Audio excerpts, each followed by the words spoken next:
would you believe? Let's talk about those Bills. Would you believe Buffalo is going to repeat as AFC champs? Would you believe it? I would believe it. I'm not as down on Buffalo as a lot of other people. We saw Buffalo offensively really transition in the second half of the season. Saw more of James Cook. I think Dalton Kincaid they're going to really open things up, 2 tight ends. Really, that's going to be the look for the Buffalo Bills on offense. Defensively, they're going to get Matt Milano back, who I think is their second best player on their team. Buffalo, they're going to be in it. As long as you got Josh Allen, you're in it to win it. All right, let's stay in the AFC here, D. Wood.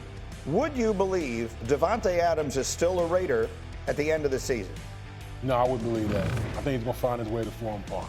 I'm sorry, say that again? Yeah, I think he's going to find his way to Florham Park. Florham Park? Where is that? Florham Park, New Jersey. Yeah, who? Green and white. Gang green. Yeah. What team trains there? Jets. Yeah, the Jets. Yeah, that's right. That's right.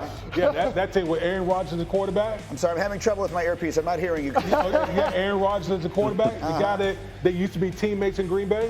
Yeah, I think that's where Devontae Adams. Devontae Adams, yes. Cool. Yes. You hear that, McAfee? I'm not wearing a tank top. Okay, one more. Here's the next one. Would you believe Justin Fields is starting for the Steelers week 1? Would you believe it? I would believe it. Listen, Greeny, we've said on this show, at the end of the day, there's got to be things that scare you as a player to opposing teams, opposing defenses. Justin Fields' athletic ability is the one thing that will scare opposing defenses. Both these quarterbacks are flawed. That's the one thing that Justin Fields has over Russell Wilson, is that ability to be able to run the football. So I want to play you something. So Teddy Bruschi is on with us on Friday, and there's no one whose opinions I value more than Teddy. And he had this solution. We were talking about this Steeler quarterback conundrum. You just pointed out that both quarterbacks feel flawed. Here's the solution that Teddy offered. Why don't you just use them both? Can you be creative in a way that Russell takes pressure off of Fields and Fields takes pressure and reps off of Russ? Can they use them in a tandem? And you're talking about Arthur Smith, an offensive coordinator that gets very creative. So how creative can he be in using both of these? So that be super unconventional, right? Like super unconventional. But I have an offensive lineman and I have a receiver here. So I like the idea of just gauging how you feel that would work. Hawk, just in a vacuum, having 2 different players play quarterback somewhat regularly for your team as a receiver. Can that work? Absolutely not. And I love Bruschi, but I can tell he played linebacker, because as a wide receiver, that is essentially like showing up at the barbershop and you give me a different barber every single time. My game is tailored to who my quarterback is. And it would be so annoying to, throughout the game, have to be teetering the way that I'm going about my business based on who's at the quarterback position. There's a bunch of other reasons, like it forces the quarterback to press. And if you put a situation on a quarterback where he has to press, he will not be as good. Another situation is players will choose sides. It will divide a locker room. They'll feel like they'll have one guy and other ones will have their favorite. The quarterbacks won't like it. They're trying to get to contract. There are so many reasons, and the most important one is that you lose the rhythm of a quarterback by the way of passive intel that a quarterback gets throughout a game. The plays where you're just handing it off, or you're seeing defensive fronts, or you're seeing the way that coverages are adjusting or being disguised that determine games late in the game. You lose that if you're going through 2 quarterbacks. You're essentially splitting it in half. This would not work at the NFL level, and the only reason to consider it is because you have 2 quarterbacks you don't feel great about. Okay, so that's a wide receiver saying, I don't like it. How about an offensive lineman? I think Hawk does have a point. Here's what I will say. I think that, again, both these quarterbacks are flawed. But one thing you can say about both these quarterbacks, both of them take bad sacks, and they're not the most accurate. Like, sacks are drive killers, okay? And that's what both of these guys do. The reason I would say, if Justin Fields is not the opening day starter, I think you still play him, because he does bring an element that the Pittsburgh Steelers, the way they build an offense, it would enhance them. They want to run the football. That's what the Steelers want to do. Yes, Russ may be a better play-action guy, push the ball down the field, but the way this offense has been put together, you can't just leave Justin Fields on the sideline. Meanwhile, Kevin, you had eyes on this. You were there at Steelers camp, and you were telling me this morning we all are kind of mischaracterizing their situation. Because of the big names, we're confusing this with being a glamorous quarterback competition. It's not. This is a team trying to paper over a first-round mistake in Kenny Pickett, and they're scrambling. These are two quarterbacks the league did not want. They told us they did not want them.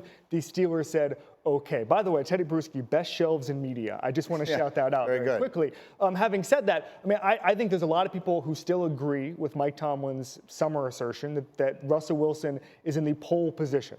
But as Dan Graziano and others have reported, this is a real competition. I think there were some Steelers beat writers who said, no, Russell Wilson has this locked up in May and June.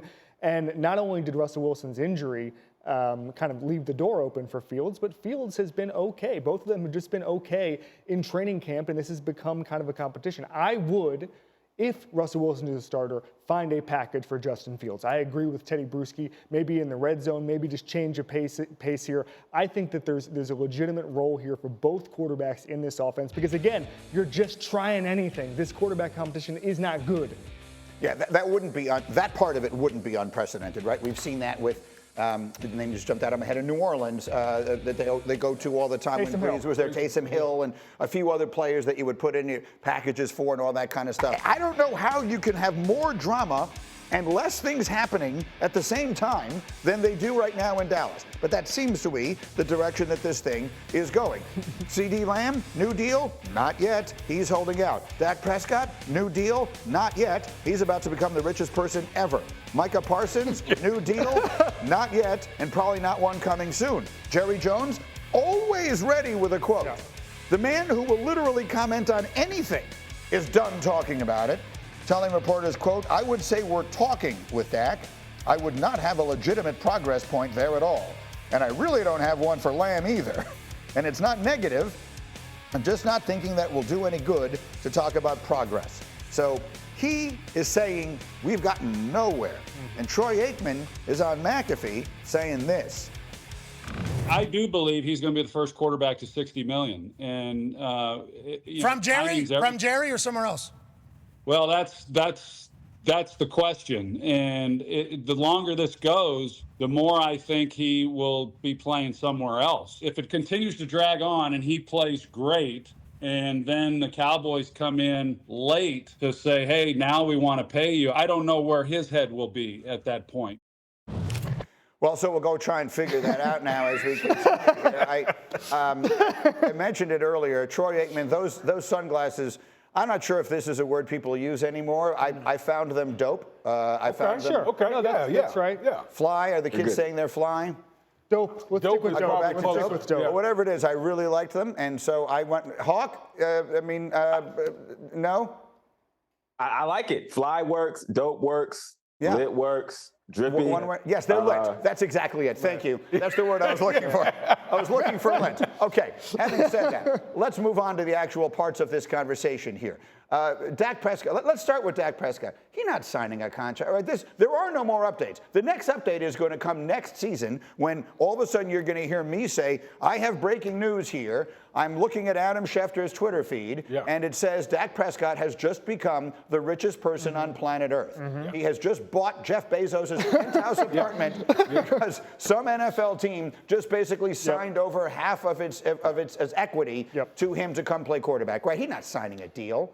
Dak would be a fool to sign a deal. Like every player yearns to be an unrestricted free agent, and you're talking about an elite quarterback being months away from becoming an unrestricted free agent. No trade, no franchise, no nothing. Like Dak, there's no reason for Dak Prescott to sign any piece of paper with the Dallas Cowboys. Even Dak alluded to is like, listen, I'm not here to take any type of hometown discount. Right. I want to keep pushing the quarterback market up. And guess what? When he hits unrestricted free agency, Dak at minimum will be 60 million plus. And that's it.